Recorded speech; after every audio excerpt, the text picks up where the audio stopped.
আসন্ন নির্বাচনের আসন ভাগাভাগি নিয়ে এখনো দলে কোনো সিদ্ধান্ত হয়নি বলে জানিয়েছেন বিএনপির স্থায়ী কমিটির সদস্য নজরুল ইসলাম খান।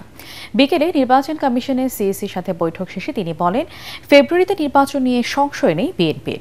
যেসব প্রবাসীর এনআইডি, ই পাসপোর্ট বা এমআরপি আছে তাদের ভোটাধিকার নিশ্চিত করার আহ্বান জানান তিনি। নির্বাচনী আচরণবিধি ও সীমানা বৃদ্ধির ব্যাপারে কোন পথ অবলম্বন করছে ইসি সে ব্যাপারে আলোচনা হয়েছে বলেও জানান বিএনপির এই নেতা। আমরা তিনজন ছিলাম, ওনারা তিনজন।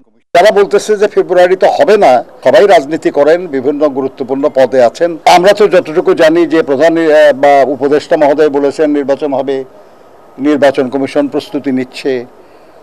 তারপরে কিসের ভিত্তিতে, কোন ক্ষমতার বলে উনি বললেন এটা, এ ব্যাপারে বোধহয় তাকে জিজ্ঞেস করলে ভালো হয়।